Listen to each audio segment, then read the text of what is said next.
ဒီနေ့ကတော့မြစ်ချင်ကြော်လေးနဲ့ပဲဟင်းကြော်လေးချက်စားပါမယ်ရှင်။ Audio ဖုတ်လေးနားထောင်ရင်းနဲ့မနက်စာအတွက်ပြင်ဆင်ပါမယ်ရှင်။မနက်စာကိုတော့ငငယ်ကစားရတယ်လို့မျိုးထမင်းကြော်ဝါလေးကြော်စားပါမယ်ရှင်။ထမင်းကြော်နဲ့တွဲစားဖို့အတွက်ကြက်သွန်နီအချင်လေးနဲ့လုပ်ပါမယ်ရှင်။ထမင်းကြော်ဖို့အတွက်စီအိုးလေးတည်ထားတော့မှကျမကပဲဟင်းကြော်အတွက်ပဲလေးကိုရေစိမ်ထားလိုက်ပါမယ်။ထမင်းကြော်ဖို့အတွက်ကတော့စီထဲမှာကြက်သွန်လေးရယ်စနုံးမုံလေးရယ်ထည့်ပြီးဆိုရင်တော့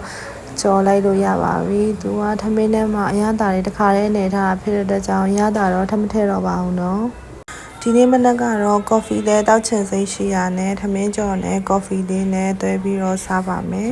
။စီတီမတ်မှာအလုပ်လုပ်တော့နေ့လည်စာစားဖို့အတွက်ဆိုရင်ညှစ်ချင်ကြော်အမြဲတမ်းဝယ်စားတတ်တယ်ပေါ့နော်။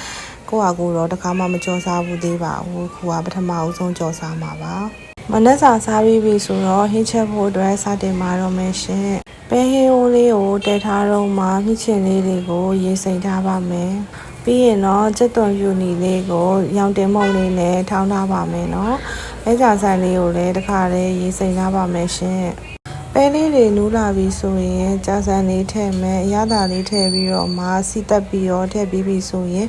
ပဲဟင်းချိုလေးရပါပြီရှင်ဒီပဲဟင်းချိုလေးကလေကလပ်ပဲလို့အချိန်နဲ့အများကြီးမပေးရတော့ကျမတို့စိတ်မရှိတဲ့လို့အတွက်ဆိုလို့ရှိရင်အရင်အဆင်ပြေတဲ့ဟင်းလေးတစ်ခွက်ပါပဲဟင်းချိုလေးရပြီဆိုရင်တော့မြစ်ချင်လေးကြော်ဖို့အတွက်ကြက်သွန်ပြူနေထောင်းထားတာလေးကိုစီတက်ပါမယ်ပြီးရင်တော့ပစွန်ကြောင်လေးတွေငပိလေးတွေထည့်ပြီးတော့မှရေစိမ်ထားတဲ့မြစ်လေးကိုထည့်ပေးလိုက်ပါမယ်ရှင်ရတာမုံလေးထည့်မယ်စုံစည်းရည်လေးထည့်ပါမယ်ရှင်ရေလေးခန့်အောင်ဆောင်ပြီးရင်တော့ငရုတ်ကျန်းမုံလေးထည့်ပြီးပြီဆိုရင်မြစ်ချင်ကြော်လေးရပါပြီရှင်ခင်းလေးလည်းချက်ပြီးဆိုတော့ဘုရားဆွမ်းတော်ကတ်လိုက်ပါမယ်ဆုံးဖြတ်ကြည့်ပေးလို့ကျေးဇူးတင်ပါတယ်ရှင်